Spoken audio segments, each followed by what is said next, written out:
Welcome to Until Saturday, the Athletics College Football Podcast. I'm David Ubben. I'm Chris Vannini. And I'm Damien Harris. And we are back. We are so back. I enjoyed Saturday, just letting the college football wash over my body. I had my multiple screens set up. I covered a game week 1 last year, but it was nice to be on the couch Saturday, be able to watch everything, drink it in. We've got a great show for you guys. I'm sure you were right there along with me. Got our panic button teams. Some teams are not feeling great after week 1. Are we sounding the alarm on Florida? Clemson. Anybody else? Notre Dame, Texas A&M. We had a lot of interesting takeaways there. Later in the show, we're going to debut our Saturday Superlatives, looking at some new quarterbacks. Nico, Iamaleava, Dylan Raiola, other new starting quarterbacks took the field, but how did they look? Plus, how are those cheeks feel? Are they a little tight? A little tight if you're an NC State fan, an Oregon fan, Boise State fan, Colorado? How nervous were you watching your teams? We're going to look at that for games that were a little too close for comfort. And before we put a bow on all of week 1, we're going to award this week's Heisman and Criesmans for the best and worst outings of the week. We're also going to be sprinkling in your voicemails throughout the episode.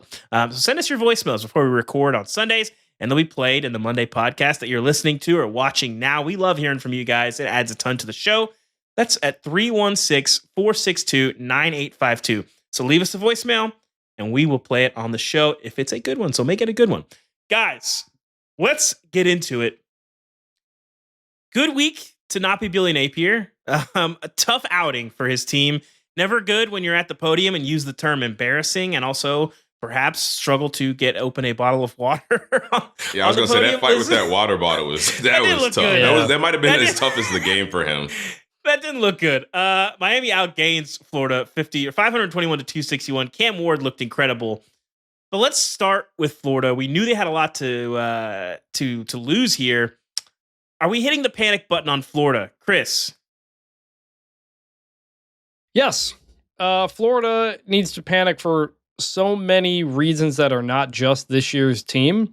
There's that quote from Billy Napier, I think in the summer, of like, better people make better football players. And I don't know what that says about his team since they got shellacked by Miami. I guess they're just better people. No, it was an offseason in which I think we all saw a Florida team that got worse. But you didn't maybe necessarily believe it or not. We saw Miami add a lot, seemed to get better. Florida seemed to get worse. They played the game. That's what happens. I don't know at this point how Billy Napier can get through that gauntlet of a schedule and save his job. The problem with Florida is that there are so many other greater issues going on at the university, notably a president who just left and has his own financial situation going on, an athletic director who might be a sitting duck. And so where does Florida go from here? I don't know. It's going to be week-to-week hell for the Gators, and getting shellacked by Miami, an in-state team you don't play that much, not good. I'm short-term panic for Florida. I'm long-term panic for Florida. Yeah, Damien, how hard are you hitting the panic button? Are you tapping it or are you smashing it? I'm smashing it.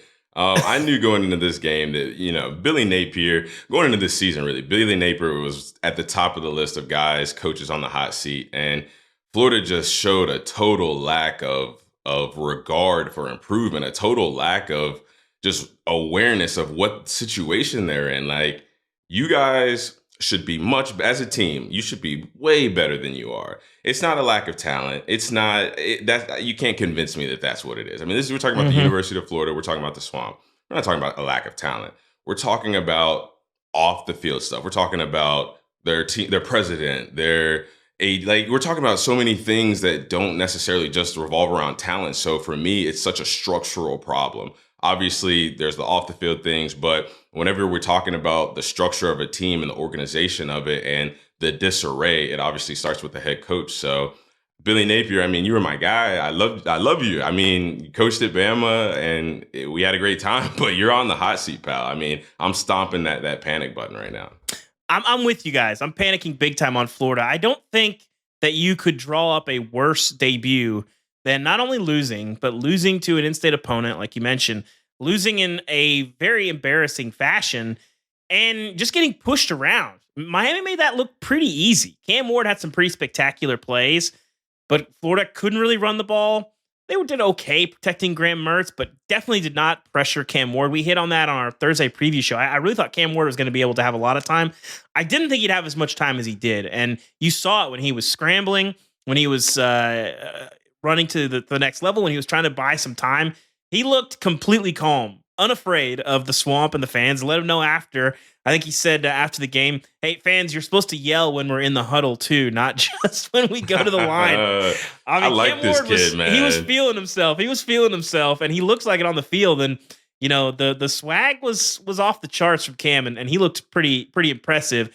But I am smashing the panic button for Florida because you got styled on your home field in a way that you just that's the kind of thing that drives fans and boosters wild. Not a good place to be. On the flip side of that, though, Chris, I think especially with the way that the ACC has begun its season, Miami obviously looks like the class of the conference. It's a long season, but what did you take away from watching Miami look so dominant?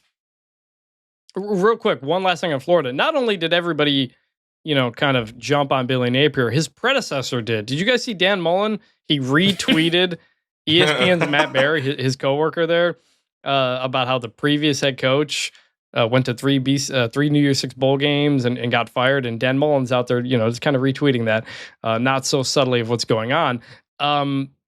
Look, Florida was in a downturn under Dan Mullen, to be clear. Do you think Dan Mullen should have had more time? Maybe, but he didn't seem to take recruiting seriously. And there were long-term issues that you thought Billy Napier was going to be able to focus on and fix. He's not. The guy who is Mario Cristobal, who has been an elite recruiter for a very long time, who knows he needs to go into the portal and get a really good quarterback, a really good running back in Damian Martinez, some really good defensive linemen who pop up there. Miami's getting what they're paying for. And now you look at the schedule, they're going to they could cruise for a bit here. They got Florida A&M, Ball State, and USF the next 3 weeks. Virginia Tech, Cal. Going to Louisville could be tough, but Miami, to me, was the most impressive team in the entire country relative to what we expected. We had a lot of questions. We knew there was talent. Could they get the most out of that? And they did in every single way against Florida. Cam Ward looks like a Heisman contender. They were very good in the trenches. The receivers made plays. And so Miami looks great. The rest of the ACC does not, which we'll get into. And that's why I ultimately had Miami in my playoff spot. Damien, what did you think of Miami? Yeah, no, I agree with everything that you said. And kind of getting back to my point about Florida and their lack of sense of urgency to improve and to get to where they needed to be as a program. Like you said, Miami has done that, starting with Mario Cristobal, starting with Cam Ward, the way the defense played. I mean, like you said, this was the most, compared to expectations, this was the most complete and impressive game, week one to me, just based on what we expected. I mean, I thought Cam Ward could be the quarterback to take Miami over the edge, but now I realize Cam Ward is the quarterback to take Miami over the edge. One, with the way he played, like David said, the swag that he had, just the composure, the poise. He was scrambling, he was jogging down the field. It looked like he was looking over his right shoulder, his left shoulder. It looks like he's just a walk in the park. But to me, the sense of urgency and the sense of determination that Miami had from start to finish to just come out and be like, this isn't a close game. Like they said after the game, we run this state and we're going to let everybody know from start to finish. Whenever I played a band, we used to always talk about whenever we would go on the road, we had this mentality of walk in your trap, take over your trap. I don't care where we're playing. I don't care who we're playing against. We're going to your home and we're going to take what's yours. And that's what Miami did. Embarrassing situation for Florida. Miami, The sky's the limit at this point. Elsewhere in the ACC, Clemson. We warned them on Thursday. You can't take a beating. They did precisely that. Clemson goes to Atlanta, plays Georgia. The game looked a lot like it did in 21 for Clemson offensively. They're not able to score a touchdown. A pretty ugly 34-3 loss. Damien, are you hitting the panic button on the Clemson Tigers?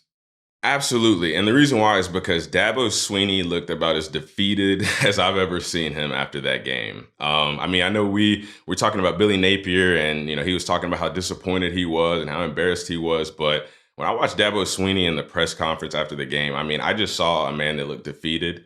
I saw a man that looked like he was fighting with one arm tied behind his back because he doesn't want to go out and get guys in the portal. And he's suffering because of it. His team is suffering because of it. His players are suffering because of it.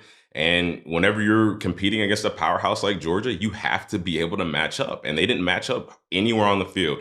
Quarterback play, defensively, run game. I mean, they just did not match up with Georgia at all. So I wasn't surprised at all.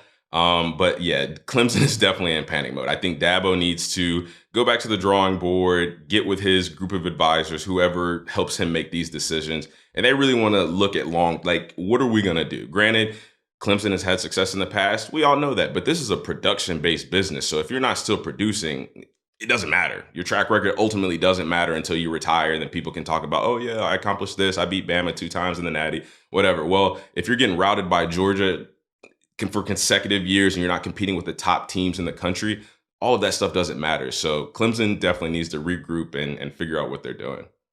Chris, are you panicking, David, with Clemson? Let me ask you something. One word answer. Yes. Is the issue with Clemson players or coaches? Is it talent or is it coaching? What would you say? Oh, that's an interesting question. I'm gonna say. Okay, well, I'm gonna not answer your question with one word, and I'm gonna answer my own question. Well, I'm gonna get into something. You're trying so hard not to answer this question. I want to know what you say here. I think it's complicated because I think it's a question of expectation. But go ahead, Chris. What is your point? Because I have some thoughts about that. It's a more complicated thing. Anyway, go ahead. I say that because this team is 5th in 247 Sports team talent rankings. Like, if you go by recruiting and what they are doing, they are getting the players. Cade Klubnik is a 5-star quarterback. They are not developing those players anymore to what they were. And so some people say, hey, you had a generational quarterback in Deshaun Watson. You had a generational quarterback in Trevor Lawrence. Maybe we overuse that term generational. But it hasn't translated since those guys. The receivers they bring in. Like, yes, you found an Isaiah Simmons. You found some guys that were under the radar.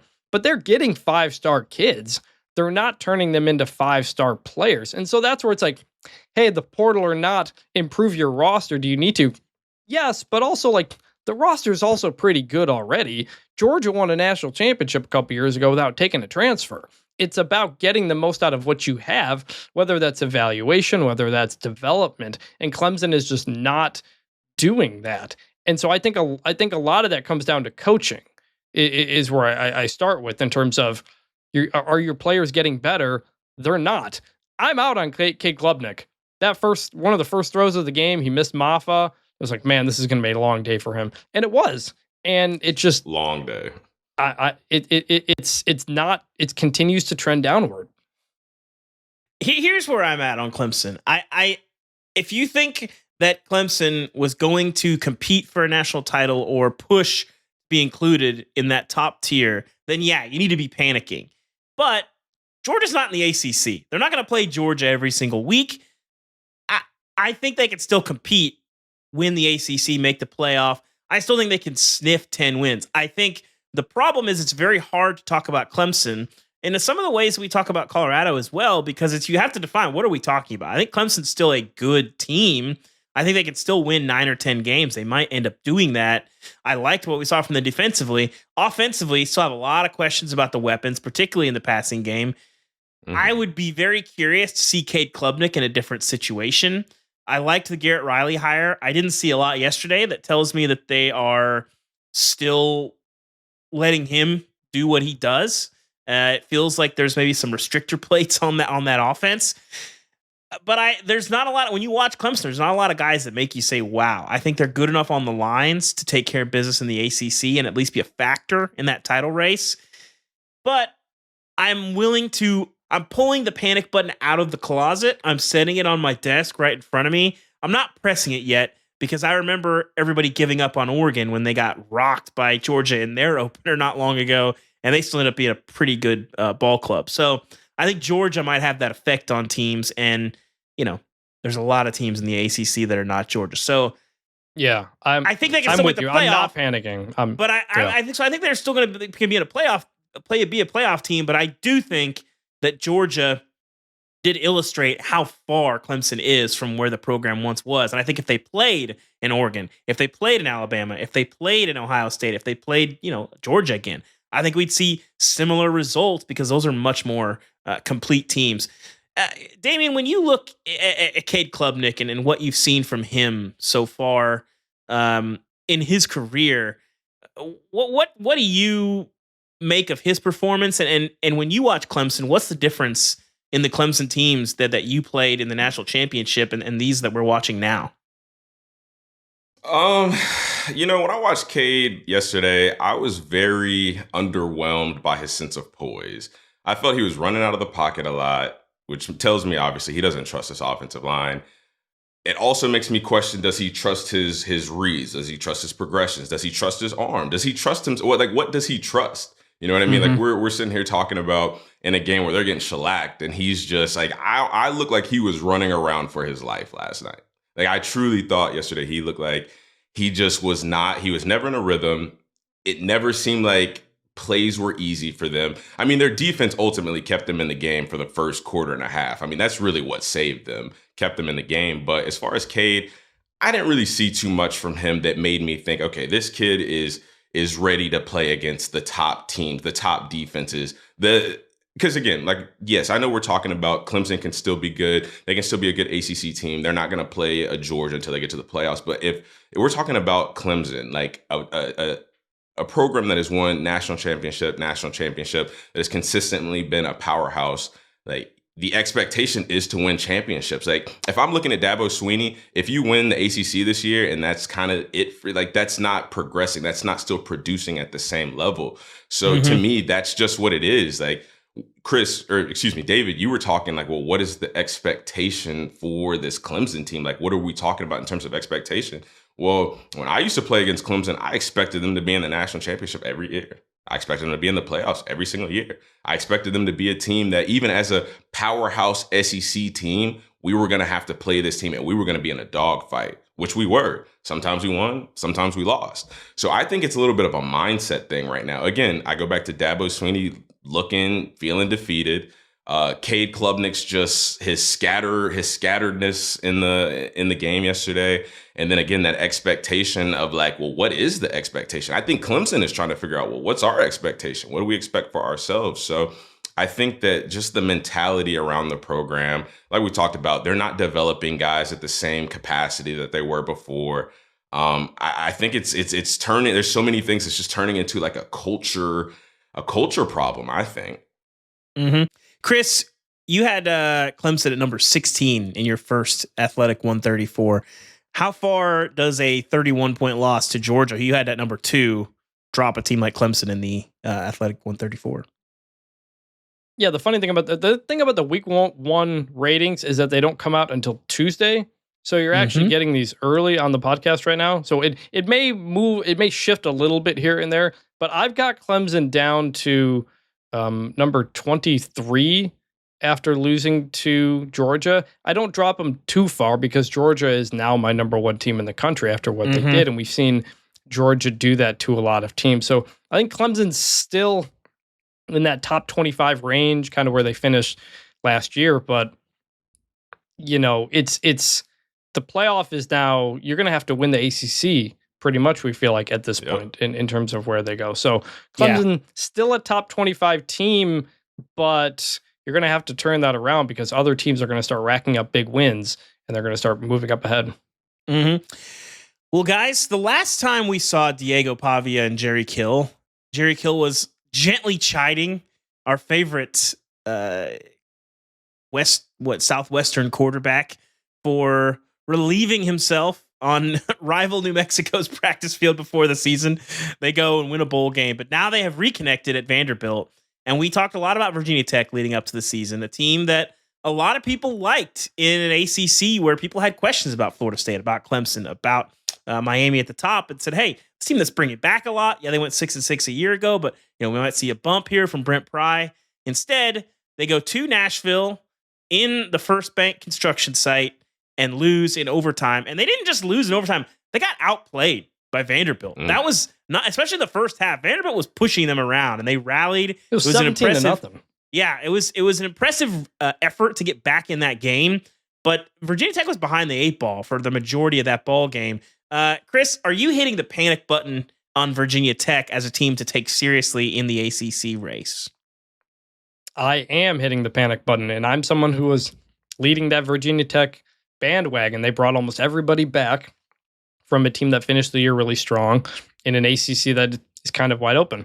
There were some doubters. I think our colleague Antonio Morales had noted, hey, a lot of those Virginia Tech wins last year were against bad teams. But I was like, nah, they'll be fine. They'll get better. Okay. Man, that is not at all how you want to start Virginia Tech. This is supposed to be the breakthrough year. This is the year dark horse playoff contender. This is, to speak of expectations, this is where you get back to what people expect Virginia Tech to be. You go lose to Vanderbilt team that has been horrid for the last several years, has not had a pulse. Now, maybe Vandy does have a pulse. We'll talk about Vandy in a moment. But Virginia Tech, hit that panic button.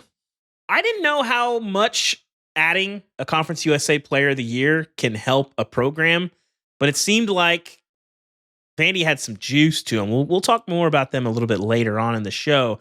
Damien, are you hitting the panic button on any idea that Virginia Tech can compete in the ACC and play for a playoff spot? They, for whatever it's worth, they are still undefeated in ACC play. But are you hitting the panic button?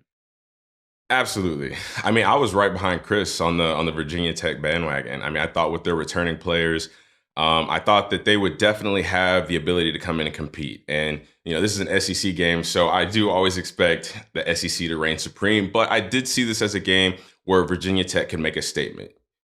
Not the toughest environment to play in, but a road SEC game that was a sellout for Vandy. So kudos to Vandy. But, they had the chance to really set the tone for their season and really have people look at them as contenders in the ACC, a contender to potentially win the ACC, maybe get a playoff spot. And I just don't think that they did. Like Chris said, this is not how you want to start your season. Vandy has been very, like Chris said, without a pulse for a long time. I mean, just to, put it bluntly, like Vandy is not a team that anybody has circled on their schedule recently. So again, that's a game that you want to go in and look at, like, this is a real opportunity for us. Kind of like what I talked about last week with Notre Dame going into Texas A&M. Like, you have a real opportunity to solidify yourself as a team to watch out for. And they just did not make the most of that opportunity. I'm with you guys. I think I'm going to go ahead and panic on Virginia Tech. For me, it was the defense and the line of scrimmage. That's stuff. I think we got so much attention on the Virginia Tech offense that maybe we overlooked the defense, which, for Brent Pry, that's a concern. They're going to play a lot better teams on the line of scrimmage than Vanderbilt. So I am panicking for sure on those guys. Chris, you had them in your top 25. We all picked them to win this game. I thought they could win this game. This could be like a 41-17 situation. We did not see that. I think you got to drop them pretty far in the Athletic 134. Where do you think Virginia Tech ends up in your rankings after week 1? I've got Virginia Tech dropping down from number 24 to number 37 for right now. That could continue to fall, though, because Vanderbilt has now moved into my top 25. That's a very good win. And so the rankings will shift as the year goes on, not just by wins or losses, but what your earlier wins and losses were like. This could end up being a worse loss for Virginia Tech as the year goes on. It could end up being not so bad of a loss for Virginia Tech as the year goes on. So Vanderbilt up into the top 25, Virginia Tech out down to 37, with more to potentially spare based on how these two teams do as the year keeps moving on. I'm sure the rest of the SEC fans will love your resume-based approach to the Athletic 134, Chris. Let's get to the other big game on Saturday night. Texas A&M hosts Notre Dame. Notre Dame, really, that was a defensive battle for most of it. Riley Leonard's first game. Mike Elko, his former quarterback, on the other side of the sidelines in Texas A&M. We'll get to Notre Dame in a second and what this means for them. But are we panicking on the Aggies, Damien? I wouldn't panic on the Aggies, because now this is where I bring, the earlier conversation. Like, what's the expectation for Texas A&M? I mean, you got a new head coach. You're kind of, to me, Texas A&M is kind of feeling their way around the SEC this year. I mean, I don't really have too much expectation for them at all. Obviously, I want to see them have a successful season. You know, my pride runs deep in the SEC. But again, I'm not looking at Texas A&M. They weren't in my playoff picture. They're not necessarily a team to watch for. I don't have them on any real upset alerts other than, you know, potentially this game, depending on how it went. But I'm not really panicking. Like you said, it was a good defensive game for both sides. So I think that that's a good foundation to start with if you're Texas A&M, being good defensively. There's other things that you can improve on. There's things offensively you can work on. But having a good defensive foundation is a good start. So I'm not necessarily panicking on Texas A&M. Again, I would think the conversation would be like, what is the expectation for them to really evaluate the level of panic for them? Yeah, you mentioned, you know, going into this game that you felt like Notre Dame could really make a statement by winning this game. What do you think winning this game now sort of says about where Notre Dame is? That they are doing what's necessary to put themselves in a position to be a team to watch out for at the end of the year, come playoff time. And going into this game, like I said, Kyle Field is not an easy place to play. I don't care who your head coach is. I don't care who your starting quarterback is. I saw videos all over Von Miller's Instagram of the midnight Aggie yell at like 12:15 a.m. where everybody's practicing their war chants for the game. Like, it's not going to be an easy environment regardless of quarterback, coach, whatever. But you go in there, again, Notre Dame played well defensively. They edged them out in the end. They played well enough on offense to win, get a tough win in a tough environment against an SEC team. To me, that just shows that, again, when we were talking earlier about Miami, Florida, like, have they done what's necessary to look at them as like they have addressed their issues? Have they addressed their problems? To me, Notre Dame came out, they won convincingly on the road against a tough SEC opponent in a hostile environment. That just shows me that they can start the season confident. They can look at everybody and be like, we told you guys that this is going to be the year where we really start to turn the page. Marcus Freeman is leading this team. Again, like I said, 2 consecutively improved seasons, 2 straight bowl games. This is just really a great opportunity for them to start the year out with confidence and know we won a tough game week 1. We can carry that with us through the entire season. Now, I'm not panicking about Texas A&M as a whole, but it might be time for a Connor Weigman conversation. One of your listeners called in and had some thoughts. Let's hear from him. Hey, y'all. This is Mason calling from Jensen Beach, Florida. Like some of what I saw, obviously not happy with the outcome. My Aggies playing, fighting Irish. I feel like I'm walking away with more questions than answers about Connor Weigman. Last year, you know, the excuse was the O-line. He doesn't have time. He's a much better quarterback than he looks like. And obviously this game, you got our receivers as a question mark going up against a great defensive backfield in Notre Dame. But frankly, he didn't look all that impressive to me in this one either. I'm curious. I think that a lot of people have wondered about Weigman. Do y'all think that there's still the potential that he could be an elite quarterback? Or is he perhaps as pedestrian as he looked? Thanks a bunch. Gig 'em Aggies. Whew. I'm not panicking on A&M as a whole. I think they'll be okay. There's moderate expectations. But you know what's not good about the Connor Weigman situation and what's never great to say about a quarterback is that people forget you're a 5-star a lot. We have not really seen a ton of flashes. You know, with these guys that come into school with so much expectation, you see a little bit of it, and you see it pretty early, especially if you're a 5-star. I mean, look at Nico Iamaleava at Tennessee. We saw a little bit of flashes of him last year. We see him in the Iowa game. You can see it quick. They're like, oh, this guy might have something. Weigman's had some opportunity. He played with Evan Stewart a year ago, and I know there's a lot of excuses, like our listener mentioned. And maybe a year ago, you know, it's Bobby Petrino's offense, but maybe Jimbo's hamstringing it, or there's too many things, or the playbook is too big, or all this stuff. I didn't see a ton of creativity from Colin Klein, the new OC that comes in there. They were averaging 3.6 yards a play against Notre Dame, and Notre Dame's a really good defense. But you got to be able to do some things to get him more comfortable, get some guys in space. And what I saw from Colin Klein a year ago was a lot of creativity, how they used Will Howard, how they used Avery Johnson. You got to get a little bit more of that, especially in a situation like this. And I didn't see that. But Connor Weigman's not doing a lot to help you there. I didn't see any moments from him that scream big-time talent. And we've seen him play a lot of football. And at this point, if you're a 5-star quarterback, and we haven't seen it yet, for every Bo Nix, who has like a late career rejuvenation, there's a lot more 5-stars who you just, if you don't see it by now, it's probably never going to be there. Chris, where do you stand on the Weigman conversation and the panic button on A&M? Not panicking on A&M. It's 1 week. It's a toss-up game. You lost a couple of offensive linemen in this game. And when that happened, the offense really dried up at that point. So, like, that was a factor. But I'm out on Kate Klubnik, I'm out on Connor Weigman. He's been in this program for a few years now. I know the coaching changes have probably impacted some things, but we've rarely seen it. What is that it supposed to be with him? It's all theoretical at this point. Did you guys watch College Game Day? And they did that like Oz the Mentalist magic show with the A&M team. Did you guys watch that? Yeah, I saw that segment. I didn't catch that. Weigman, like the tricks are insane. It blows my mind. I love magic. I love this stuff. But Connor Weigman was shaken by that. And if he's getting shaken by magic like that, how much is he getting shaken when the game's not going his way or something like that? So my biggest concern I think with A&M this year is like, who are the game breakers? Who's going to help you score points against somebody that's not Notre Dame? We said, they lost Evan Stewart. They lost some guys from that top-rated recruiting class a couple of years ago, but they still got guys.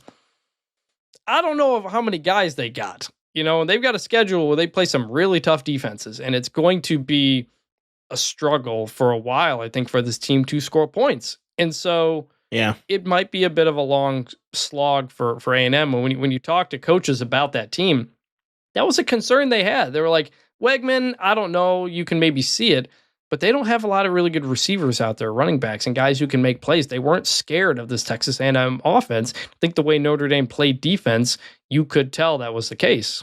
Yeah, I do kind of like Le'Veon Moss. Losing Ruben Owens was big. We haven't seen him sort of look like the game breaker that his recruiting ranking would suggest he is, but we'll kind of see how his career plays out. But yeah, at receiver, you look around and you're like, this looks like Clemson to me. This looks like Clemson, man. So it's a problem. It's a problem. But I'm not putting it. But I think the only thing that I will say that gives us maybe a saving grace for this A&M team is Notre Dame might go undefeated. It's entirely possible. Yeah. It's entirely possible. They're going to be favored the rest of the way. I was writing about this for our bubble watch, but when you look at Texas, or we look at Notre Dame, the rest of their schedule, okay, really, the toughest games I've left: Louisville, Georgia Tech, Florida State, USC, and a Purdue team without Zach Edey. And when you look at that breakdown, if they go 3-2 in that stretch, they're more likely than not going to be in the playoff. If they go 4-1, they're definitely going to go in the playoff. If they play like they did last night in those games, or in Saturday night in those games, they're going 12-0. And we'll see if Riley Leonard can stay healthy, the defense can hold up, if they can find some more weapons. Speaking of underwhelming weapons, I'd like to see a little bit more from Notre Dame as well. They weren't handling Texas A&M great, but I don't think that they're going to play a ton of teams. They're going to test them until they get to the playoffs. So I'm not panicking on A&M. I am panicking on Connor Weigman, but the Notre Dame situation is, if you hate Notre Dame, and there's a lot of those people out there, it could be a long... We got a lot of it last night. I tweeted out Notre Dame's schedule after the game, and the people were flooding in with that. And look, that's what it is. Miami, I think, was supposed to be on the schedule originally. Something kind of got changed, so it was supposed to be a little bit harder. And look, they did lose to Louisville last year, so it's not impossible. 10-2 may not get you in. It's getting them in, well. Chris. They'll be in. 10-2 Notre Dame. If you're 10-2 and you've lost to Florida State, if you've gone 10-2 and you've lost to Florida State and USC, your win is A&M, Louisville. Like, they need to root for A&M. It would help them if A&M didn't go like 6-6. If A&M went like 8-4, 9-3, and was in the top 25, it would help them. That's kind of like what we talked about earlier. I was going to say kind of like what we talked about earlier with that the Vandy win, like, is that going to be glorified more by the end of the year based on, how VT does the rest of the year? I kind of see that I see that same thing playing out with this Notre Dame team. Like you said, Chris, if they lose to like a Florida State and USC, like, then we're really going to look at this Texas A&M game and be like, okay, well, how does this Texas A&M victory match up to their losses? And that's going to be dependent on how Texas A&M does the rest of the year. So Notre Dame, I moved them up to number 6 in the rankings. I considered putting them at number 2 just because of the quality of the win. a lot of these, not that I think they're the second best team in the country. Damien, as you are new to this, the rankings, I tried to lean heavily on who you've played. So if you played a nobody and you beat them, you're not going to move. If you play somebody and beat them, you do move. And after a couple of weeks, it all evens itself out. The first weeks are very volatile. But yeah, I considered moving Notre Dame up quite a bit. I do think that was, at the moment, a pretty good win. But we'll see as the year goes on. I think maybe I'm a hater because I don't see Notre Dame in the same conversation as a lot of the teams that people take seriously as a national champion contender, like an Ohio State, like a Georgia. Right. But but somebody's gonna have to prove it. Like I think if they can take care of business every week, we'll see when they get to the playoff. I suspect a humbling would happen when they get to the playoff, but maybe I'm wrong. We'll see. Yeah. Also, we had West Virginia hosting Penn State, a pretty trendy upset pick, and Penn State said, "No mas, we run Pennsylvania, the Appalachians, all of that area. No country roads for the Mountaineers." Sad. Are we hitting the panic button on West Virginia, Chris? What do we think about where the ears are? No panic on West Virginia. Do you remember how the 2013 season opened up? Was that when they got shut out? Yeah, I don't know final score, but they got destroyed by Penn State in the opener last year. Mm-hmm. Went on to win 9 games. It's okay. Penn State, I think my takeaway from this is that Penn State's actually really good. And I talked to my colleague, our colleague Audrey Snyder, before the game. Like, how we feeling about this? Could West Virginia score the upset? And she said, nah, Penn State's going to win this going away. They're just way too many better athletes, especially up front. And that's exactly how it played out. So don't panic, West Virginia. You're okay.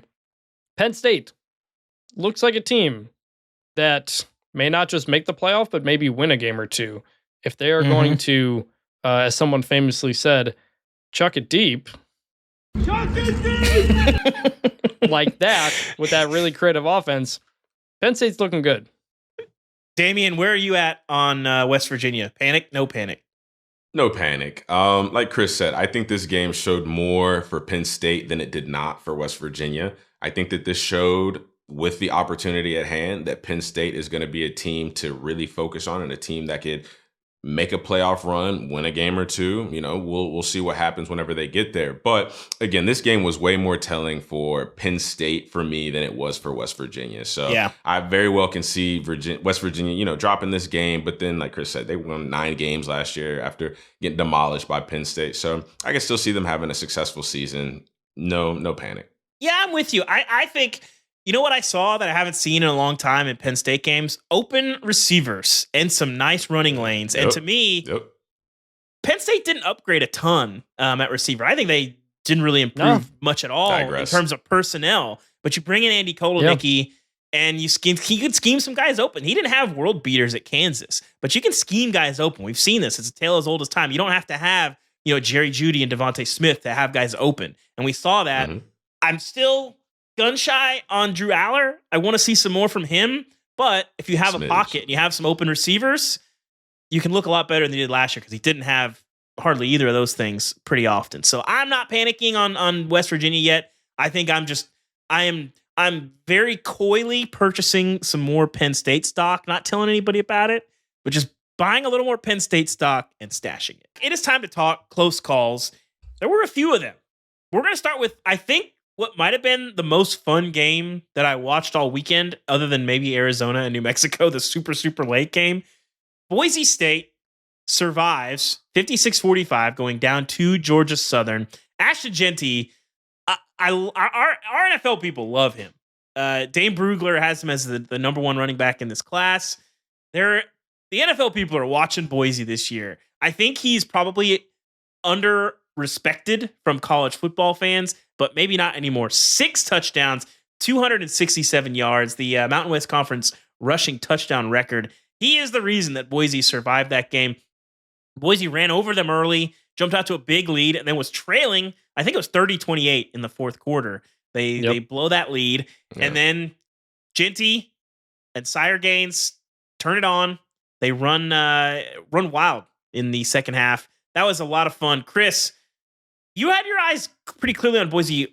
If you were Boise, though, who is probably in the pole position for that G5 playoff seat, how nervous were you watching that game on a scale of 1 to 10? How tight were those cheeks clenched? Yeah, so we're going to try to do like the most stressful moments of the week or the most stressful games for teams and kind of rank that on a scale of 1 to 10. Maybe we do this every week. We see how it goes.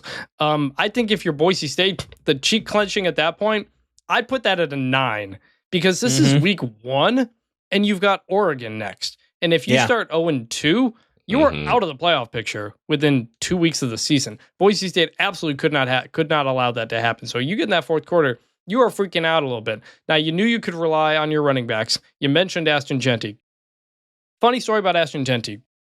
Mountain West Media Days are in Las Vegas. It's at the Circa. Ashton Jeanty is not 21 years old. He couldn't go to Media Days. And so what they did, Boise State set him up in the Bellagio in a room for any media could come by if you were going to the Pac-2 event and you could talk to him. So I went and talked to Ashton Jeanty for a little bit. So that was kind of a funny experience there. And this guy, I saw a lot of people, who hadn't seen Ashton Jeanty before, like, oh man, teams are going to come after him in the portal now. Look out, look out. They already did. Yeah. There was all kinds of tampering and people reaching out and trying to get him to leave and all this kinds of stuff. He didn't do it. He stayed, and he's not leaving Boise State for another school because he's going to the NFL after this. He is an unbelievable running back. Damien, I'll throw to you in a minute here because this is your bread and butter right here with these running backs. Ashton Jeanty, incredible running back who's going to do that a lot. So Boise State stays alive in the group of 5 picture after that win. But the other thing about this game is the fourth quarter, kind of the end of the game, Boise really relied on the backup running back who you mentioned. Unbelievable running back name here.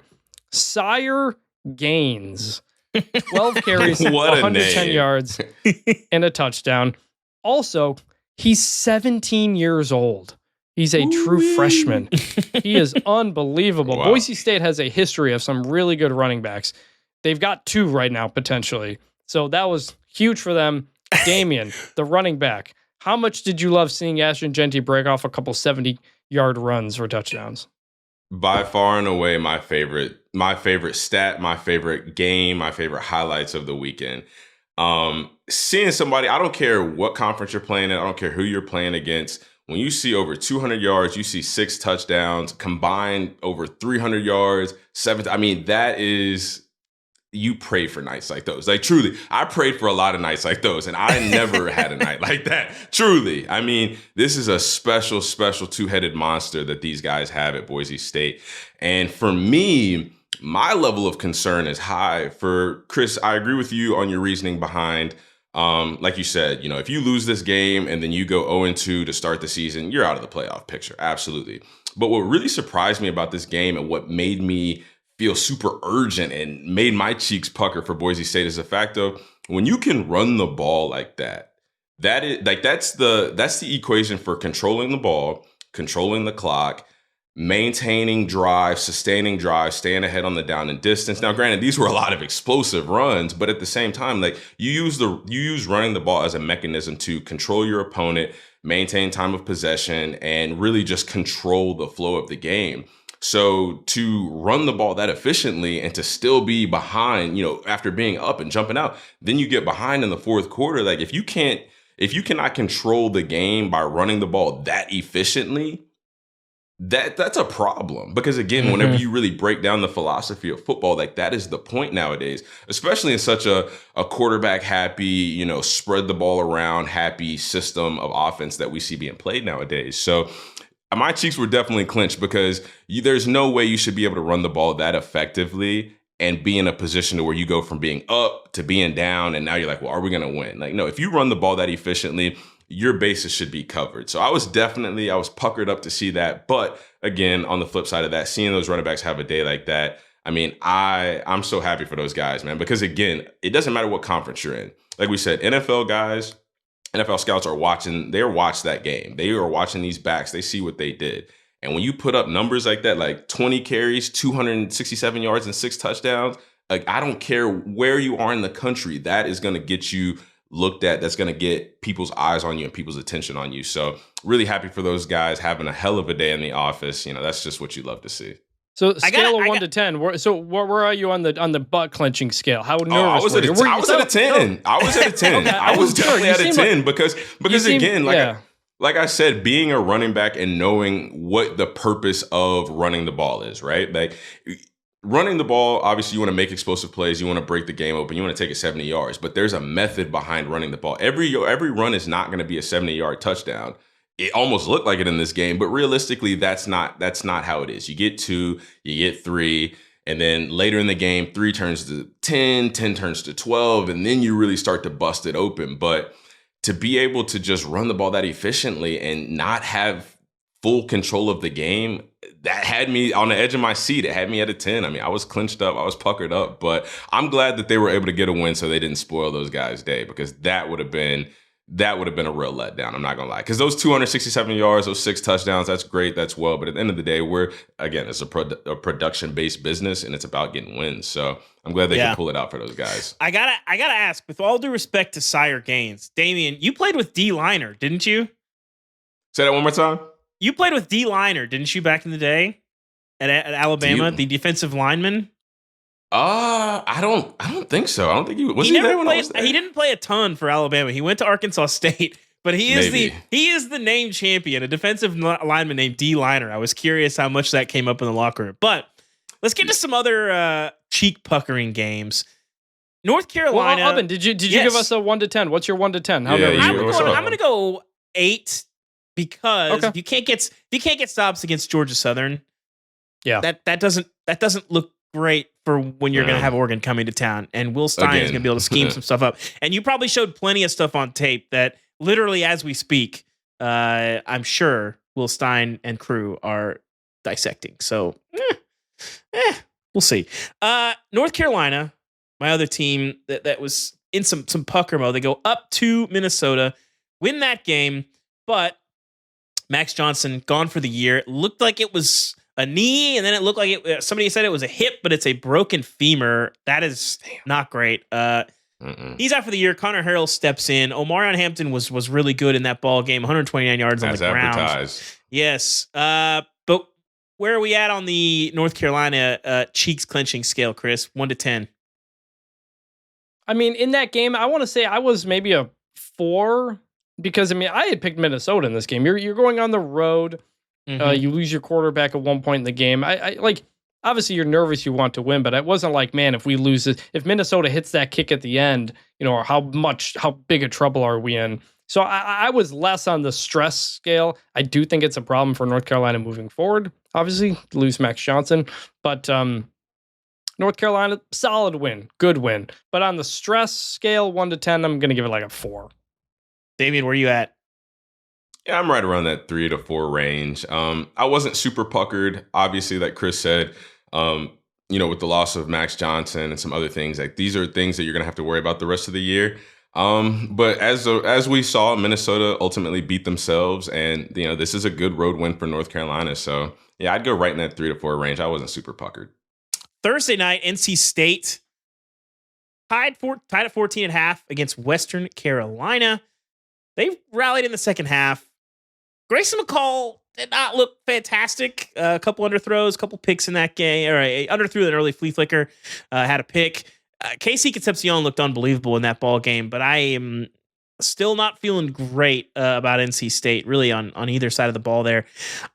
I thought they would handle it eventually, but big picture, I am like a 6 out of 10 on the cheeks clenching, just because I would have liked to have seen more from the offense. Damien, where'd you land on 1 to 10 from NC State on Thursday night?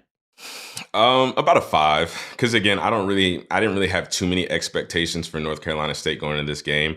Like you said, I definitely would have wanted to see more on offense, and kind of like we talked about earlier, that's going to be something that they need to address throughout the season. But with little expectation and not very much to really base this off of, I was midway, maybe a 5, because I did want to see more. I definitely wanted to see more, but a 5 is about right. Chris, where'd you land on the pack? I was going big on this. I was going to go with a 9. This is a preseason top 25 team, and you're trailing in the fourth quarter against a FCS team, and Grayson McCall not living up to the hype you had expected. The ACC as a whole very much did not look great. And I would put North Carolina State there because Grayson McCall, you thought this could be a game-breaking quarterback. He has the all-time record for QB efficiency. He was incredibly explosive at Coastal Carolina. The arm strength is not there, man. It just is not. Yeah. Just call it like you see it, huh, Chris? and you go to some of these better opponents you're going to be playing, that is concerning. NC State, I had them, I think I had them 26th. I kept them there. They're unmoved for now. But man, that was not at all an encouraging performance. I'm going to go 9 out of 10 in the stress for North Carolina State right now. My next one, I'm going to go a 10 out of 10 on the Cheeks Clench scale for Texas Tech. Hosting Abilene Christian, could not get rid of these guys, get dragged into overtime, end up winning the game. They get the 2-point conversion stop. The tortillas were flying after that game. Got outgained in that game. And I didn't, listen, I'm sorry that I didn't do my preseason prep on Abilene Christian football. I did not realize until I tuned into that game that Maverick McIver was running the quarterback spot for ACU. Former Red Raider. Name. Yes, one of the great Texas quarterback names of all time. I'm sad he did not turn out to be a P5 level player. But Maverick McIver almost gets his revenge. Keith Patterson, also the head coach on there. You listen, Joey McGuire, a lot of people love him across the state. He still has pretty high approval rating in Lubbock, but losing to an FCS team in week 1 would cause that to plummet. Texas Tech didn't have a ton of big time hype, but I think that losing that game causes everyone to kind of reassess the state of the program, and then for now they can kind of punt there. Damien, where did you stand on the panic scale from Texas Tech?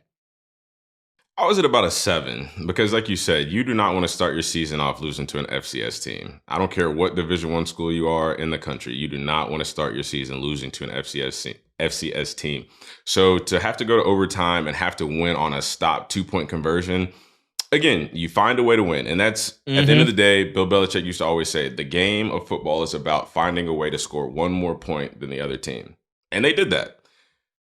But to be in a situation like that against an FCS team, like you said, I think that would make you have to look at yourself internally and be like, okay, well, what is the problem? What are we going to do? How do we even move forward from here? And I felt a lot more panic in this game for Texas Tech than I did for North Carolina State in their game against an FCS team. So yeah, I was right about a 7, an 8, just because I was like, come on, like you this is not a game that you want to lose. I didn't feel super in the NC State game. I didn't feel super like, I don't know if they're going to get it. I always had that confidence. Like they're going to pull it out. But with Texas Tech, I was not so sure. So. Chris, where were you on the Red Raiders? David, do you know what Abilene Christian, what their record was last year? Since you did all this prep on Abilene Christian. Were they 2-10 last year? They were 5-6. Okay. Yeah, no research was done. Yeah, so like this is not like an elite FCS team you're playing here, and you're giving up 650 yards to. I'm gonna give it on a scale of 1 to 10 in terms of the stress. I'm gonna give it like a 5, only because like this is not a team that comes in with Big 12 championship aspirations. It's a team that's just looking to get to a bowl game and kind of keep that going. And so you could have survived a loss like this. They lost to Wyoming last year, remember, to open the season. So like they've been through this. They've been in these high scoring, nobody can stop anybody games before. Texas Tech fans were very familiar with what they saw. But when you talk to coaches about Texas Tech coming into the season, they were concerned about that defense and the pieces they lost, guys who went into the portal, and what they tried to replace that with. And man, one game in, those concerns are well-founded. Also would note, the Abilene Christian bus was hit by a drunk driver as they were leaving campus. A couple people on the bus had minor injuries. Seems like everybody's okay. Somebody was arrested, but people, please be more careful with what you are doing. Be responsible. Come on. Even the most expensive Uber is a lot cheaper than a DUI and certainly a lot less dangerous. So please don't do that. Oregon hosts Idaho, a much improved FCS team, wins it 24-14. Chris, 1 to 10 on the Ducks on the Cheeks clenching scale. This one is so weird because it was a weird game. You look at the box score. like Oregon dominated in every facet of this game.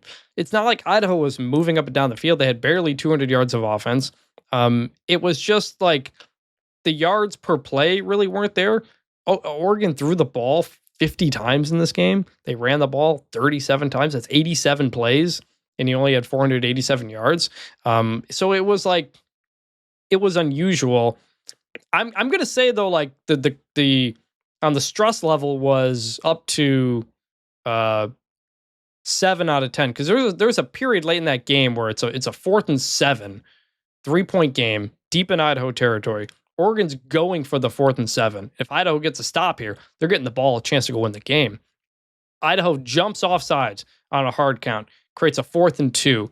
Oregon goes for it again, touchdown on that play. That's pretty much the game at that point. So, we've never seen a game like that under Dan Lanning, or even for a while. Oregon usually takes care of these teams. Now, Idaho's a good FCS team, but I'm going to go 7 out of 10 here, because like the numbers were like not that bad. It's not like, man, how could Oregon not do anything against the Idaho team? The numbers were there. It was just a little bit of a weird game. I'm filing it away in the back of my head. I mean, Boise, we're going to learn a lot about them, and I think they can make this a very distant memory very quickly with a dominant performance against Boise, and I suspect we'll see that. But if they struggle against Boise, then I think at that point we're reassessing, does Oregon belong in that top shelf? Because I think they're there, and there's some eyebrows raised at Oregon being there, but I think they belong there for now. But we might reassess that. Damien, 1 to 10 on the cheek clenching scale for the Ducks. Yeah, I was at about a 4. The reason why I was only at a 4 was because, kind of like Chris said, the numbers were there. The efficiency seemed to be there. And I've played in games before where you have the production, you move the ball, like you said, they had 87 snaps. To have 87 snaps on offense like that clearly shows that you play well on offense. You were extending drives. On defense, you were able to get the ball back to the offense. So they were in control of the game. And I've played in those games where you're in full control, but the scoreboard doesn't necessarily reflect how in control of the game you were. So to me, that didn't make me clench super hard, because again, like I said, you can have the production without necessarily seeing the full result on the scoreboard. But again, they can go and look at their offensive stat sheet and be like, okay, well, we were efficient here. We converted here. We ran this amount of plays. Like, we had efficiency on offense. To Chris's point, I do think that a lot of people expected Oregon, with their track record and the talent that they have, to come out and win more convincingly and put up more points.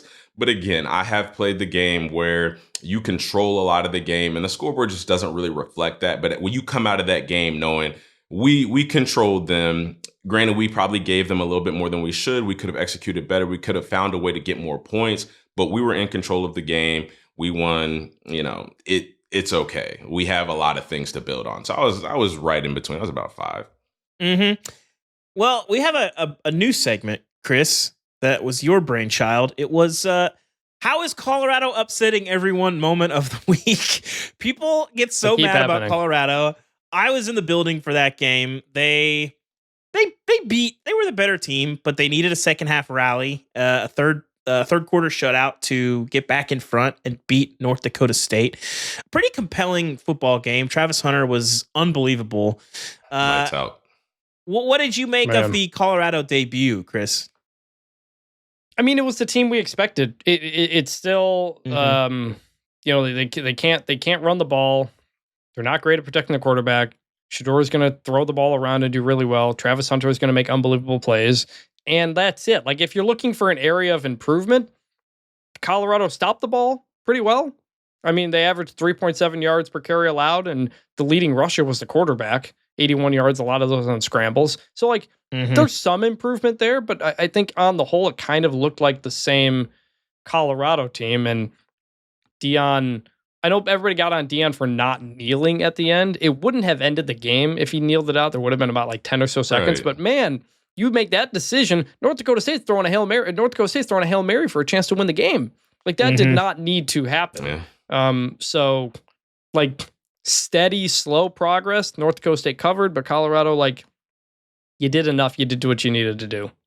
Yeah, we'll learn more. I was in the building for that. It was some weird vibes in the building. Damien, what did you make of the Colorado opener, and how I guess how tight were your cheeks clenched as well in that ball game? To be honest, they weren't clenched at all. I would give this a 0 because this is exactly what I expected from Colorado. I mean, to a T, if I could have predicted how I thought, like just an honest thought on what I thought Colorado's season would look like, I would tell you other than Shedeur, other than Travis Hunter, Jimmy Horn, you're not going to get much. So this was a toss-up to me. Obviously, again, I talked about this was a game where Colorado could come out and really show that they could do all of these things. They could improve. They could protect Shedeur better. They didn't. We talked about they could run the ball better. They didn't. We could talk about they could be better defensively. They were just a little bit. But in the grand scheme of things, were they really that much better? In my opinion, no. We got exactly what I expected from Colorado. Shedeur, all the hype surrounding him, he lived up to it. That, if anything, that surprised me. I was very shocked at how well Shedeur played, how well he threw the ball, his poise, his arm talent, his accuracy, his timing. Like, he surprised me. Hell, even Travis Hunter. I mean, it's like, how are we still being surprised by how talented this guy is, right? But again, that's what we expected. We expected Shedeur to throw the ball. We expected Travis to make unbelievable plays and play a buttload on offense and defense. We expected Jimmy Horn to produce. And that's what happened. And then everything else just kind of fell where it always has. So to me, there was no pucker, because even if they had lost that game, I still would have came out of it saying the exact same thing that I'm saying now. Other than Shedeur, Travis, and Jimmy Horn right now, it doesn't look like really Colorado can even piss a drop. The math I on the would Bulls. have gone 4 out of 10. I guess I didn't give it a number. I'd go 4 out of 10, but that last drive, 10 out of 10. When North Dakota State had the ball and a chance to win, that alone, they didn't 10 even out have of the 10. 10 out of 10. 30 seconds, they probably lose that game. If the ref just spots the ball correctly and they don't run the extra seconds off the clock. Yeah. Oh, man. Yeah. Here's the thing about the whole Colorado situation that's very, very interesting to me, because people got all in their feelings about the banning the Denver Post columnist Sean Keeler, and it is what it is. I think that's a different situation.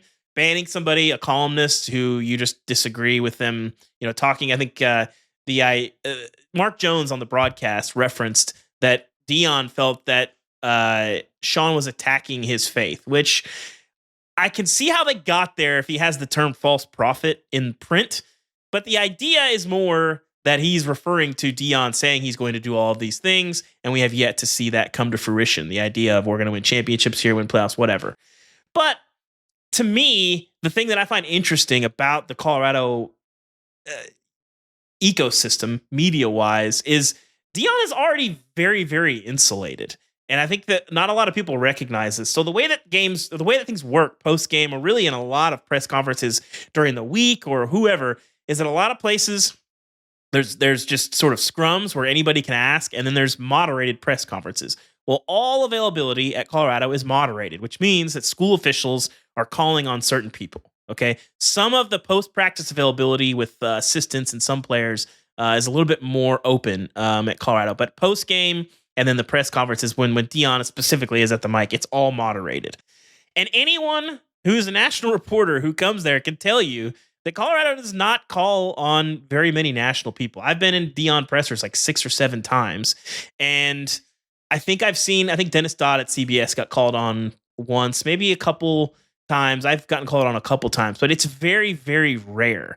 And I've asked Colorado about this. I was told we got to take care of our local reporters. The issue is that that's not how anybody else operates. And so Deion already is kind of existing in this sort of insulated world where he has reporters asking him how badly people need Aflac in their lives, which is like a crazy media atmosphere. That's just not something you're going to see anywhere. But Colorado is a fascinating place, and they're not opening themselves up to a lot of fair questioning. Deion usually, when he does lengthy sit downs, it's not with people that have fair questions or are necessarily journalists. It's Shannon Sharp. It's RG3. It's guys that can make compelling content, or the Pivot Pod, or they can make compelling content, but, not really people that would call themselves journalists. Damien, I'm curious from the player's perspective on just media access in general. What is that experience like for you, and what kind of preparation does it look like before they put a microphone in front of you at Alabama? Oh, man, that media training was extensive. Coach Saban had a lady that always would come in and we would do a full like camp seminar on media availability. Interesting. Because, obviously, like you in college, I don't think that you have like a mandatory, because obviously they don't have contracts. So it's not like you have to speak to the media. Obviously, you're going to be in front of the media with how polarizing the game is. Everybody wants to talk to the guys now. So we did really, really extensive training. And Coach Saban was very strict about how he let players handle the media. Freshmen weren't allowed to talk to media. That's clearly not something that's implemented in today's game. Like I said, the seminar, there were a lot of different training mechanism, a lot of different things. But, the best part about that is now I get to sit here and talk to you guys. Now I get to do stuff on TV because, I was prepared for it and I was ready. And now I have the ability to take those things that I was taught and, when I was 18, 19, 20 years old, and use them in a whole new career. So I think that it's super important to focus on training these guys to handle the media, because being on both sides of it as a player and now being somebody who is somewhat in the media now, it's a sneaky industry, and they find ways to trap you. They find ways to get things out of you that you might not necessarily want to say, and then they take it and they flip it in a way that you didn't mean it. And there's just so many things. There's so many ways for it to get convoluted. So I think that in a situation like this with Deion, we're just sitting here talking about, okay, you're so secluded, you're so selective, you're so this. Like, I'm interested to see, like, how are they training these guys with that being the case? Because again, when these guys go to the NFL, they have mandatory media availability. They're not going to be like, okay, well, we're just doing Patriots in-house reporters, or we're just doing like, you're doing national media at the national level. So I'm interested to see how these guys are getting trained. I mean, obviously, we see how these players get treated at Colorado. I mean, these guys are superstars. They got the Maybachs, they got the cyber trucks, they got the chains, the Richard Millies, they got it all. But I want to know, like, are they being trained to handle the media? I mean, that's what we're talking about. Deion clearly, I wouldn't say is setting a perfect example of how to deal with the media. So I just want to know what's the training regimen? How are these guys getting taught to handle the media? What's the one principle in those that you remember hearing the most? You control the narrative.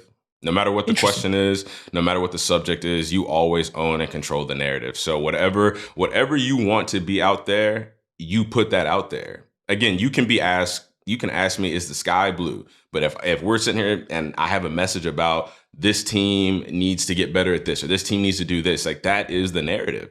And Coach Saban did a great job of that, because there were a lot of times where, especially with the Jalen and the Tua situation would come up. Granted, everybody saw how he handled that situation with Maria Taylor. That wasn't the best. He apologized. That all got resolved, right? But Coach Saban you're right. But I'm not going to, so quit asking.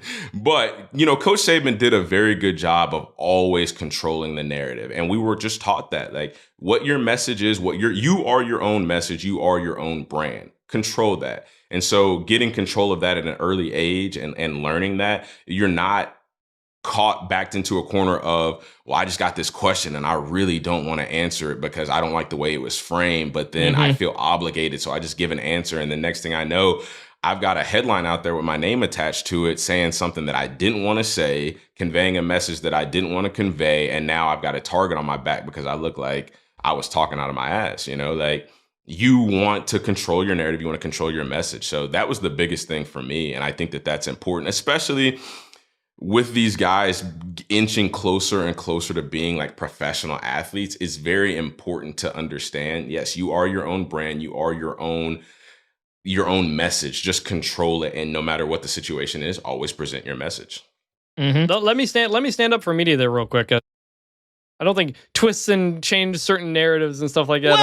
Well, I think come on, Chris. I lived it, Chris. You can't tell me otherwise. There is a line between professionals and not professionals in the media. Yes, and I think if you want to be a good reporter, part of that is always putting things in the right context. But there's aggregators, there's fan sites, there's people that are going to, that aren't serious about doing journalism, and so I think That definitely happens, and I think there's a lot of people. And in I didn't the mean business I that didn't aren't mean good for at that to come off as that is the objective. No, of that's the totally media. fine. I like No, because that. again, listen, I'm the media now. I'm media now, so I'm not, and I don't want to be that guy that whenever I'm talking to guys, I don't want to be seen as a guy who's looked at as he's always baiting for me to say something negative, or he's baiting for me to talk bad about my opponents, or he's baiting on me to give information that we're not really disclosing right now. Like, you don't want to be that guy. And there are a ton of great people in the industry. There are a ton of people who will lead you down that direction.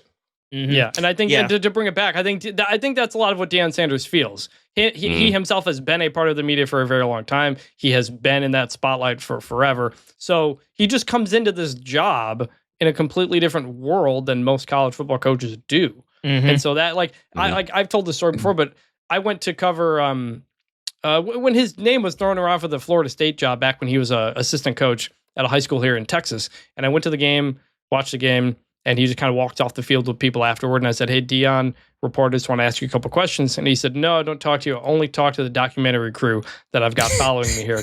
Nobody else has that. Nobody else in this profession really has that going on. So he's his own unique thing. And David, a lot of people talk about Deion in the media. And so you, as someone who has been there a lot, that perspective on how they're running things, it is good to know that, like, it is different than the way everybody else is running it. Very and that's much why so. It creates kind of a weird situation. Yeah, very much so. And it's hard to obviously, build relationships that way either. I mean, Georgia puts a ton of players out after every game, and they just set them up on risers and they just talk, and it seems like it goes pretty well. Anyway, all right, we had a bunch of quarterbacks make their debuts. First off, I guess we have to start with Dylan Raiola. The hype for him is off the charts. Buford, Georgia, stand up. Yes. Buford, Georgia for like a year, Damien. So hey, listen, that's long enough. That's long enough. It was long enough for me to go there and get some insider information. And they tell me that this guy was exactly what we saw that he was. That sounds good. I do think the Pat Mahomes cosplay questions that came up with Raiola are very funny. But he's a really good player. I think I'm really excited to see him play Colorado this week. But this weekend, 238 passing yards, 2 touchdowns. Looked pretty good. Had the deep ball to Isaiah Neyor. Another guy, I think Isaiah Neyor, people may be sleeping on him. I think he's a really, really good player. Didn't really get started at Texas, broke his foot, and it didn't really work out from there. But I think he's a really nice piece. So we'll see. You'll have a test this week against Colorado as a 5-point favorite in that game, by the way, in Lincoln. I will be there. It's going to be really interesting. Nico Iamaleava gets his second career start. They played Chattanooga. Tennessee did anything that you would want them to do. 314 passing yards, 3 touchdowns. That was in the first half. Set a program record for that, and looked pretty good. I think we've seen enough out of Nico to really, his expectations are going to be pretty high. They'll play NC State this week. That's a game I think that Tennessee can win without really having to bring their A game, but it's also a game that I don't think is going to draw a ton of attention regardless of what they do. But nice debut from Nico Iamaleava. Somewhat surprising, if you'd been paying attention to the vibes out of camp at Michigan, you kind of knew that Alex Orji wasn't setting the world on fire. Davis Warren gets the start at Michigan. Michigan beats Fresno State 30-10. Davis throws for 118 yards, 60% completion percentage, a touchdown, and an interception. Michigan receivers, only 6 catches for 34 yards. It looks like Colston Loveland is kind of the number one guy in that offense. We didn't see a ton from yeah, he is really good. Not only the number one guy, he's like the only guy. Yeah, There's only 7 targets for the wide receiver. Yeah. So that's going to be an interesting situation to watch. We saw a little bit of Orji. We'll see what that looks like. I think the most concerning thing there is if you have a former walk-on coming up, for every Baker Mayfield, for every Stetson Bennett, there's a lot more walk-ons whose names you don't know. And that, I think, lowers the ceiling for how great you can be. But maybe we're wrong. Maybe he's the next Stetson Bennett. We'll see. I think that Malik Murphy goes over to Duke from Texas. Had some iffy moments, but had a couple nice throws. 26 of 40, 291 yards, 2 touchdowns, an interception. They will play at Northwestern next week. By the what, Chris? What did you make of the new Northwestern digs? We should hit on this for a minute. I thought it was pretty cool. That was cool. I haven't been there. Yeah, I haven't been there either. It looks nice. The play wasn't good. They barely beat Miami of Ohio. That plays Talk a role. about the scenery. 19 they're not total going to points in that game, I think. Yeah. What I wanted, like, it would have been cool to play some of those games there in November when it's cold and you get the literal lake effect there, but that's not going to happen. They're going to play games at Wrigley Field and some other stuff. So they're not playing a ton of games at this makeshift stadium, which fine, but like, it's cool. It looked cool. Yeah. Yeah. We need the Arch Manning siren. He threw a touchdown pass against Colorado State. Texas got the job done. I think that's a better win than people think it is. I think Colorado State might be flirting with a bowl game to beat a team 52-0. That's pretty impressive. Cade McNamara throws 3 touchdowns. Jeremiah Smith 2 touchdown catches. I mean, listen, Akron's not going to tell you that much, but that's the first time I've really watched Jeremiah Smith outside of his high school film. Man. Goodness. He is a different the vibes out of level Ohio of State, you hear that he's already better than Nick Buka. Like, he's their best receiver, and you're just like, he's a freshman. This guy might be unbelievable. I'm not going to say we're going to see him in New York. I suspect we will before he leaves Columbus. But if you told me, if we're going to fast forward, it's December 6th, and you're telling me that he got an invite to New York City, I don't. You do that fast forward noise really well. That sound effect, you do a great job. That's the second. I think it's like the second time you've done it in a couple of weeks. You do it really well. I don't think I would be falling out of my chair if you told me Jeremiah Smith is in New York City. We will see. And Cam Rising, 5 touchdowns, 254 yards. We'll see. It looked really good against Southern Utah. Guys, it's time to debut our new segment, the Heisman and Criesman, for the best and worst things we saw over the weekend. Damien, I will kick it to you to start. What was the best thing that you saw in week 1? Since we're talking Heisman, Criesman, the best thing I saw was the performance of Shadur and Travis Hunter. I mean, that cannot be understated at all. Shadur over 440 yards passing with, like we said, not a very much improved offensive line. Travis Hunter, to be able to play that many snaps and be that efficient, that game breaking. I mean, those are 2 guys that, again, like you said, I'm not going to say that I expect them both to be in New York, but if they were both in New York for the Heisman ceremony, I would not be surprised at all. So I do not want to understate that performance. There were a lot of great performances across college football, week 0, week 1. But when I look at what those 2 guys did under those circumstances, I think that given the fact of the state of the team and wins and losses and how good their team actually is, it will be really hard for them to get to New York. But again, if we're talking about just Heisman specific performances, those 2 guys, they stood out to me like a sore thumb. Travis, his catch radius, he got a lot of attention. He got a lot of the touchdown he got where the guy was like basically like draped on him. What that defensive back was doing to him in the end zone would get you kicked out of a junior high dance. But the one that he caught over the middle where they like pulled the Matrix move, like falling backwards, running, like that was crazy. Like his catch radius is something that he's so fun to watch. Chris, what is your Heisman of the week? My Heisman of the week, Cam McCormick, the 9th-year senior tight end at Miami, caught a touchdown pass against Florida, and that was really cool. This is a guy who has been through so many injuries, and everybody makes all the jokes. He had a college game day feature. Again, 9th-year senior. It is wild how much older he is than so many of these other guys, but the dude just wants to play college football, man. And you could see that in that game day segment, and he catches a touchdown in that win. Really, really cool. He enrolled in college at Oregon in January of 2016. It was 2 presidents ago. Christ. And he will have been in school for another president, I guess. So it's a lot, but I thought that was really cool. So shout out Cam McCormick. Keeps playing, keeps fighting, and got a really cool moment. I got to present him with the Orange Bowl Courage Award at the Orange Bowl a couple of years ago. I got to meet him and his mom. Extremely nice people, good kid, and it was cool to see him get that moment. And that elder adult. Anyway, I hope that he's able to stay healthy and have another good season. That was a lot of fun for me. It's our guy, Diego Pavia. Listen, he gave Vanderbilt some juice, which they have not had for some time. Running around, making plays. Like the guy, the touchdown that he had late where he was like looking to run in the end zone, saw he didn't have it, basically threw a lateral to the sideline. I think that was certainly probably a designed RPO. But either way, anytime you're throwing his horizontal passes while you're running is a very fun thing to watch. But he he made some unbelievable throws in that game, and he's a guy that we haven't seen a passer be able to do that at Bama. I mean, at Vanderbilt since probably Kyle Shermer. Whoa. Yeah. Catching strays. Why are we catching strays? What we do? But probably Kyle Shermer. And it's just so fun to watch him.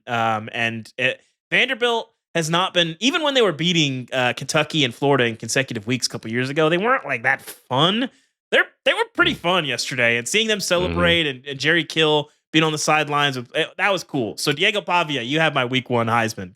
I got so into him 2 years ago when New Mexico State played their bowl game against Bowling Green, I think, in Detroit. And he was he's just got a remarkable story. He went to a junior college in New Mexico. He was a wrestler. He ends up going from New Mexico Military Institute to New Mexico State, takes them to 2 bowl games. Pees on the field at New Mexico. He got in trouble for that. He threw a pass in week 1 of last year with his helmet like twisted backwards. He couldn't even see, and he threw a pass. I love just Nico. Not a lot of people watched Conference USA football last year. I watched him, and he was so good. Vanderbilt, not only did they grab Diego Pavia, by the way, they got Tim Beck, the offensive coordinator from New Mexico State, over there. That's why Diego Pavia followed him there. Jerry Kill, who stepped down as head coach due to health issues at New Mexico State, went to Vanderbilt to be some special assistant. So Vanderbilt took New Mexico State, brought it to Nashville, and it's working after 1 week. So shout out New Mexico State, because you built that thing. Jerry Kill, by the way, he gave one of the keynote speeches at AFCA this year, and the reaction that he got, Jerry Kill is like your favorite coach's favorite coach, basically. Yeah. Like he's awesome. People freaking love Jerry Kill in the coaching community, and if you pay attention to like basically anything he does, it's great. Jerry Kill is hilarious. Damien, we're gonna move to your Criesman of the week. Who's gonna catch some strays from Damien this week? Oh man, it ain't a stray. This is a direct. My man Kisich from Minnesota. I hate for you to be my guy, but come on, a doink, a missed game winner. That's just, that's not how you want to start. And I hate to be that guy, but I'm going to be real transparent for a second.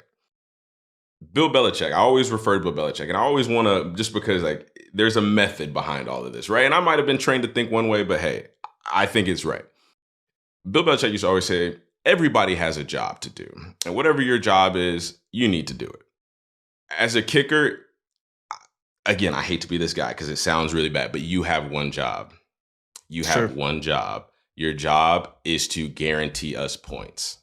Your job is to win us a game in a situation where we're down by 2 and we need a field goal to win. And he wasn't kicking a 60-yarder. Like we're not talking about anything insurmountable here. So it's, you have a job, just do it. And I say that because like as a fan, as somebody that's watching college football, I hate to see guys in a situation like that where you've got two opportunities to win the game. 2 opportunities.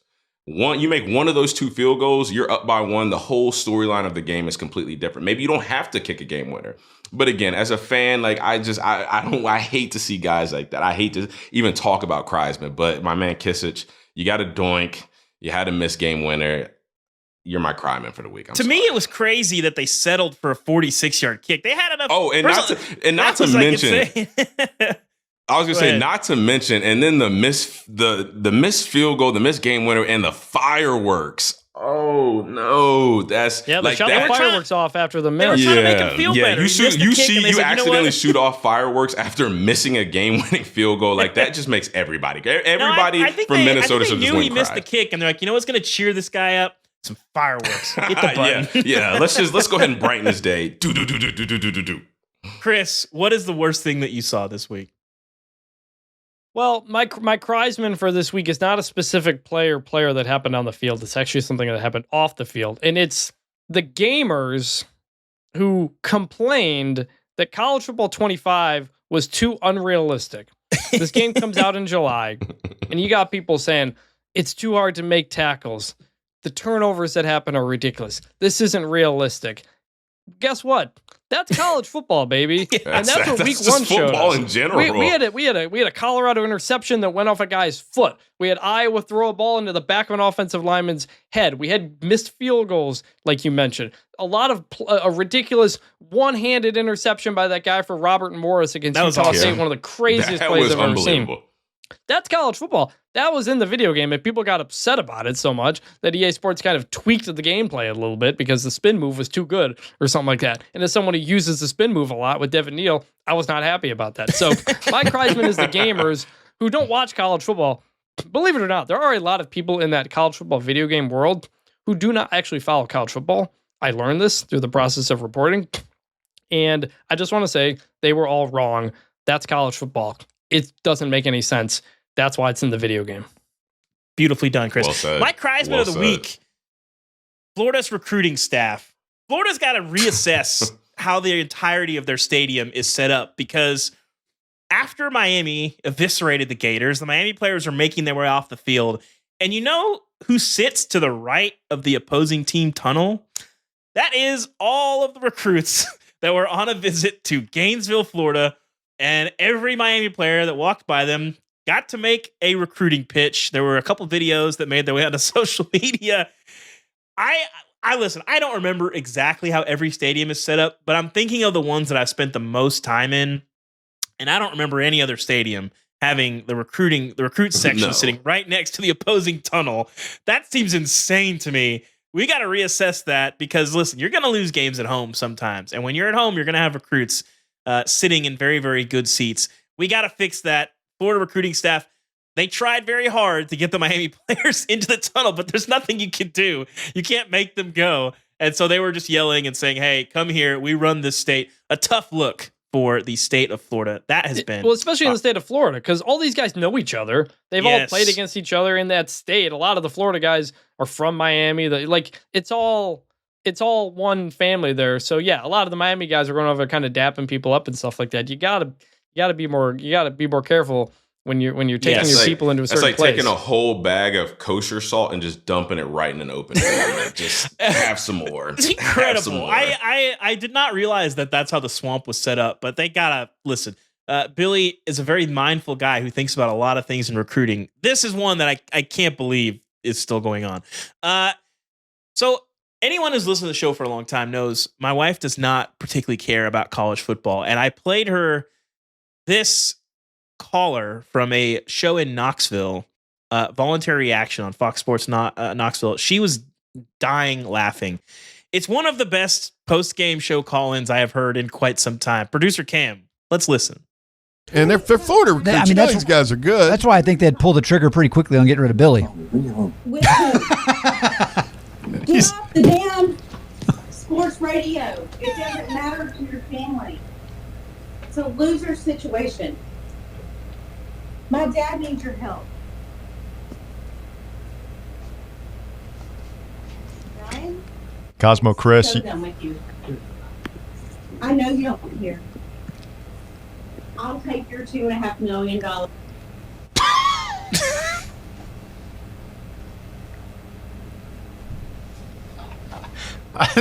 Well, that's a first.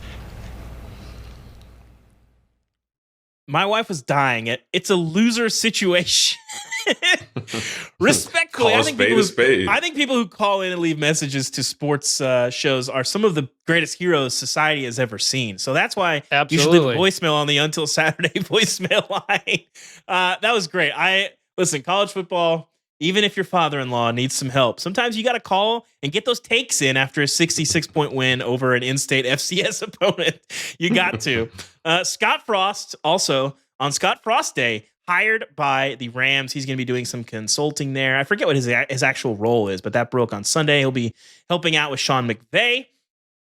And we all know coaches are a bit of a paranoid lot, some for better reasons than others. But Colorado State coach Jay Norvell took it to another level. He was calling in plays and had somebody following him around with a sign covering him up.